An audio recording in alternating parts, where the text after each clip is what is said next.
안녕하세요. 장사를 사업으로 바꾸는 사람 다시금 구재훈입니다. 벌써 한 주가 지나갔네요. 오늘은 제가 여러분들에게 저의 그 10년 전 장사를 처음 시작했을 때 무지했던 부분들을 좀 고백하면서 여러분들도 저와 비슷한 시기를 겪고 있거나 또는 그 시기 안에서 뭔가 어려움을 겪고 있는 분들은 도움이 좀 되실 거라고 생각을 합니다. 누군가의 실패가 어려웠던 그런 부분들에 대한 이야기들이 곱씹고 또 들여다보면은 자신한테 도움이 될 만한 그런 소스들이 굉장히 많아요. 그래서 오늘 제가 저의 실패 사례를 여러분들께 말씀을 드리고 여러분들이 그 실패 사례 안에서 여러분들이 가져갈 수 있는 치환할 수 있는 그런 인사이트들을 얻어가셨으면 좋겠습니다. 잠시만요.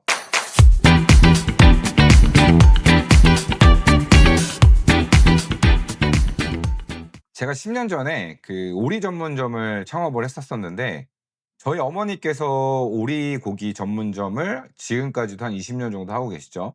저는 사실 레시피나 어떤 운영적인 방법 이런 것들을 도움을 받을 수 있는 부분, 프랜차이즈를 하시는 분들이 사실 그런 부분들 때문에 프랜차이즈를 하시잖아요. 근데 저는 운이 좋게도 저희 부모님이 그 일을 하셔 가지고 그 누구보다 쉽게 제가 그런 창업의 길을 선택을 할 수 있었었는데 사실 그게 가장 큰 저에게는 실패 요인이지 않았나 싶습니다. 왜 다른 사람들은 "도와줬는데 왜 그게 실패 이유냐?"라고 물어보실 수도 있는데 이게 잘 안 들려요 사실. 부모님이 그렇게 얘기하시는 게 다른 분이 뭐 저에게 조언을 해 주시면 모르겠지만 아이러니하게도 부모 자식 관계에서는 뭔가 다 안다는 그런 고집도 생기고 또 부모님이 했기 때문에 '나도 당연히 할 수 있을 거다.'라는 자부심? 뭐 그런 게 생기는 것 같습니다. 여하튼 간에 그렇게 창업을 시작을 해서 제가 3년 정도 굉장히 치열하게 장사를 했지만 무지했습니다 진짜. 여러분들에게 장사를 권하지 않는 이유는 저한테 창업을 하겠다고 찾아오신 분들, 저희 브랜드를 하겠다고 찾아오신 분들 한테 여러분들이 여쭤보시면 아시겠지만 하지 말아야 되는 이유에 대해서 제가 한 2 시간 정도 막 이야기를 하고 돌려보내요. 그리고 한 6 개월이나 1년 정도 뒤에 다시 오시면 그때 이제 진지하게 이야기를 하는데 물론 그때도 으름장을 놓습니다. "이 장사가 정말 쉬운 일이 아니다." 제가 망해 봐서 뭐 '점주님들도 망할 거다.'라는 전제가 아니라 그만큼 풀어야 되는 숙제, 넘어야 되는 산이 되게 많기 때문에 웬만한 각오를 하지 않는 이상 하지 말아라. 점주님들이 저한테 가장 크게 물어보시는 것 중에 하나가 "너는 너의 브랜드를 누구보다 잘하는 사람이 왜 창업을 하지 않냐? 왜 여기에 머물러 있냐?" 그렇게 물어보시는 분들이 종종 있어요. 그런데 사실 굳이 요식업 창업을 하지 않아도 이 외식업계에서 종사할 수 있는 어떤 길 그리고 이렇게 제가 여러분들에게 저의 노하우를 알려드리면서 또 수익 활동을 할 수 있는 그런 길이 있는데 사실 이것도 제가 그간의 경험이 있기 때문에 여러분들에게 이야기를 할 수 있는 거지 그냥 아무렇지 않은 상태에서 제가 이 일을 선택한다? 그럼 분명히 이 안에서도 실패가 있었겠죠. 실패가 있고 그 실패를 다져가면서 또 성장을 했겠죠.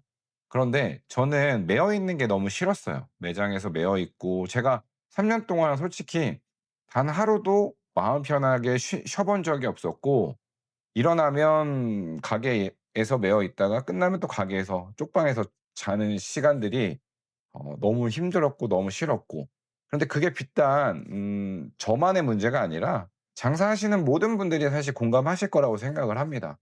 장사를 오픈하는 순간 어 폐업하는 그 시간까지 문을 닫는 그 순간까지 가게에 매여 있을 수밖에 없어요. 물론 영리하게 플레이하시는 분들이 많지만 그런 분들한테 제가 배운 게 장사에서 사업으로 넘어가는 이 구조와 시스템을 만드는 그런 부분들을 배워서 여러분들에게 제가 주구장창하게 이야기를 드리고 있는 겁니다.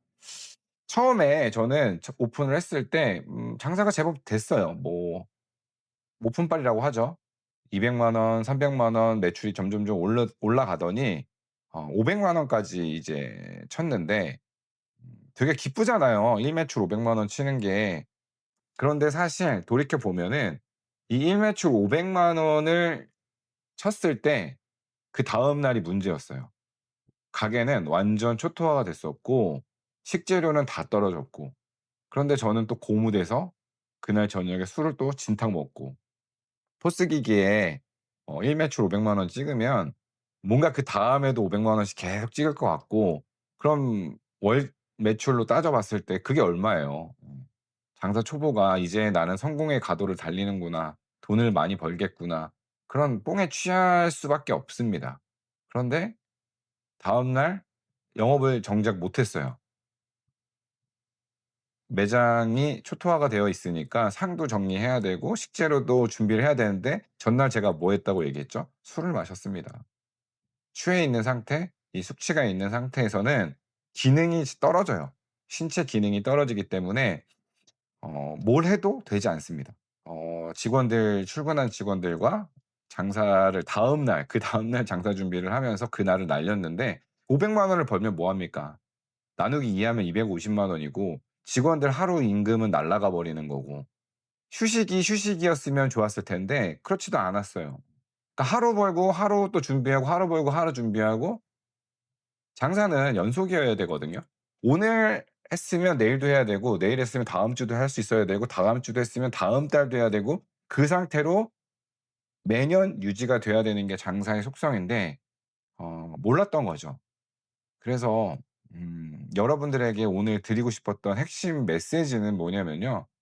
정말 내가 이 매출, 그러니까 100만 원, 200만 원, 300만 원 이 매출이 어떻게 만들어지는지, 이 구조와 시스템을 여러분들이 스스로 판단해 보셔야 된다라는 겁니다. 저희 종로에는 제가 있는 곳이 종로인데요. 종로에는 저희 브랜드가 있는 빌딩에 1 층에서부터 지하 1-2 층까지 식당이 참 많아요. 그런데 그 식당들은 음 주 5 일에 점심 장사만 하는 데가 있습니다. 점심만 해도 이게 평일에는 트래픽이 막 쏟아지니까 뭐 15 평인데도 100만 원씩 매출을 올리시는 분들도 계시고, 그리고 또 잘 되는 데는 한 200만 원까지도 올리시는 것을 제가 봤어요. 뭐 친하니까 듣기도 하고요. 그런데 그분들이 참 부러웠던 게 뭐냐면 주말엔 또 안 해요. 주말에는 트래픽이 사라지겠죠. 여기가 회사원들 이 오피스 상권이다 보니까, 종로는 관광지 상권도 같이 결합되어 있는 특수성이 좀 있어서 오픈을 하면 어느 정도 손님이 유입되긴 하지만 평일보다는 덜합니다. 이 주말에는 뭔가 찾아서 유명한 집 위주로 트래픽이 몰리기 때문에 마케팅을 좀 하지 않으면 지하까지 내려가는 일은 좀 드물어요. 그런 특성상 지하에 있는 사장님들은 과감하게 영업을 종료를 하고 쉬겠죠.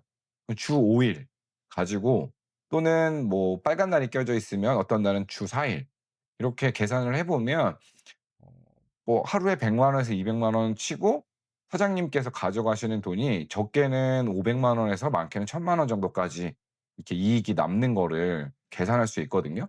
그러니까 이런 상권도 있어요. 이런 상권도 어떤 구조, 어떤 환경에 따라서 이 매장, 내 매장에서 벌어들이는 돈의 그 매출이 어느 정도인지를 판단할 수 있는 그런 구심점이 되는 거거든요. 그냥 무턱대고 들어오는 게 아니라 처음에 매장을 선택할 때 보시는 거예요. 365 일을 내가 오픈을 할 것인지, 인원은 또 몇 명인지, 또 식자재는 어느 정도 순환율이 되는지, 이런 것들을 기본적으로 판단하실 수 있어야지 '실패를 좀 덜 한다.'라는 이야기를 좀 드리고 싶은 겁니다.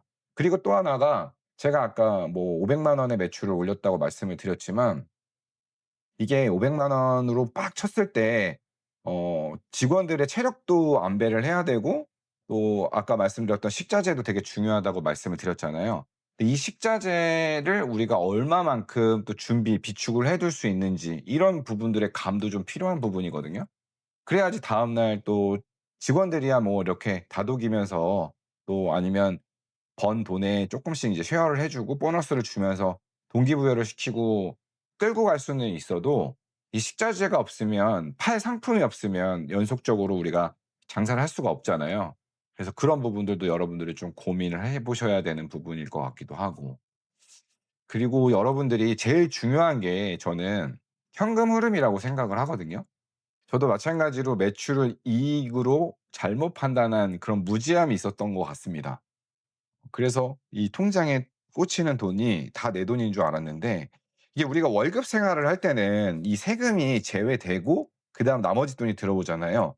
그런데 장사는 돈이 먼저 들어가고, 물론 수수료는 빠지겠지만 돈이 먼저 내 통장에 들어오고, 나머지 이제 세금이든 직원 월급이든 뭐 전기세든 고정비 이런 것들이 빠져나가는데, 이게 먼저 가졌다가 빠져나가는 게 심리적으로 굉장히 좀 안 좋아요. 그러니까 "기분이 안 좋다."라는 말씀을 드리는 건데, 이게 사실 뭐 여러분만의, 그러니까 저만의 문제겠어요? 여러분도 마찬가지고 다 모두의 문제죠.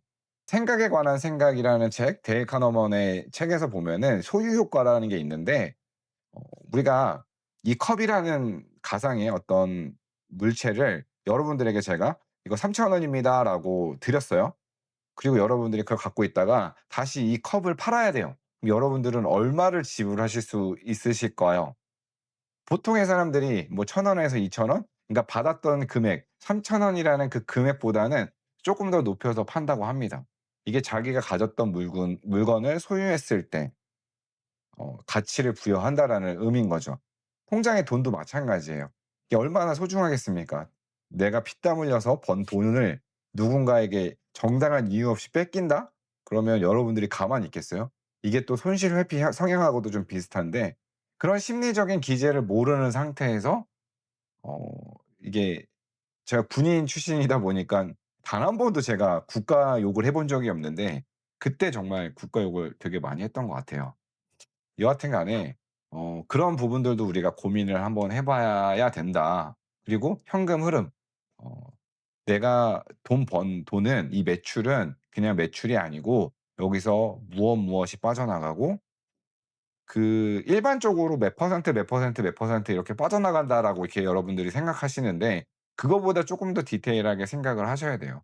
이 매출을 보실 때 어 내가 어느 정도까지 매출을 올려 놔야지 버틸 수 있는지에 대한 이 디테일함을 갖고 있지 않으면 장사가 안 됐을 때 굉장히 곤욕스럽습니다.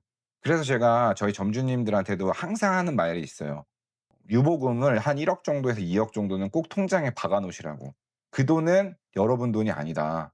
그 돈은 어떤 상황에서 어떻게 대처할 수 있는 여러분들을 방어해 주는 군대다라는 막 표현을 써 가면서 얘기를 하시는데, 그거를 잘 지키시는 분들이 없는 것 같아요.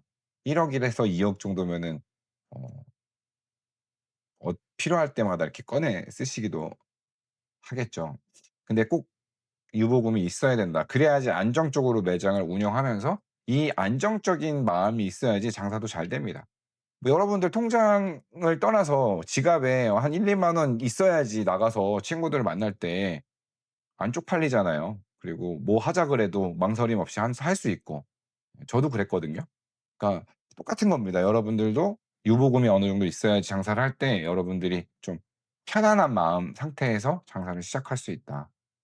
말씀을 드렸습니다. 마지막으로 남는 게 없다고 하소연하시는 대표님들 참 많은데, 남는 게 없다는 게 진짜일 수 있어요. 그러면 구조를 한번 뜯어 보셔야 됩니다. 정말 왜 남는 게 없는지, 내가 운영을 뭔가 잘못하고 있는 건 아닌지. 여러분들은 장기 좋아하세요, 여러분? 우리가 장기판의 말이 아니라 여러분들은 장기를 두는 사람이에요. 이 폰은 어떻게 움직일 것인지, 이 말은 어떻게 움직일 것인지에 대한 그런 부분들을 선택하시는 역할을 하시는 거거든요. 그래서 여러분들은 '플레이어가 아니다. 설계자다. 남는 게 없다.'라고 생각하면 뭔가 구조가 잘못된 겁니다. 그런 차원에서 여러분들이 한번 생각해 보셨으면 좋겠고, 여러분들은 물건을 파는 사람이 아닙니다. 여러분들은 계속 팔리는 구조를 만드는 사람입니다. 이 말을 꼭 여러분들 기억해 주시길 바라고, 오늘도 여러분 시청해 주셔서 대단히 감사합니다. 일 주일에 한 편씩 이렇게 올리고 있는데 여러 가지 실험을 하고 있어요. 지난주에는 장표를 만들어서 이야기를 해 보고, 또 오늘은 이렇게 또 풀 영상으로 또 찍어서 여러분들에게 전달을 해 보고, 원고를 썼다가 또 오늘처럼 또 원고 대신 키워드를 가지고 해 보기도 하고, 어떤 게 좋을진 모르겠지만 그래도 어쨌든 제가 메신저로서, 장사 관련 어떤 키워드의 메신저로서 여러분들에게 도움이 되기 위한 행위들을 하고 있다라는 거에 의의를 두고 계속 포기하지 않고 해 보겠습니다. 브런치에 제가 장사 관련 연재글 이제 3 부가 시작이 됐습니다. 1 부, 2 부를 지난주에 마쳤고 이제 3부 얘기를 시작을 했는데 3 부는 매출, 이제 숫자에 관련된 이야기들을 해볼 거예요. 필요하신 분들은 브런치 아래 고정 댓글에 제가 링크 남겨 놓을 테니까 오셔서 한 번쯤 읽어 봐 주시고 또 글이 좋았다 생각하시면 좋아요와 또 팔로우도 부탁드려 보겠습니다. 시청해 주셔서 대단히 감사합니다. 저는 지금까지 장사를 사업으로 바꾸는 사람 다시금 구재현이었습니다. 감사합니다.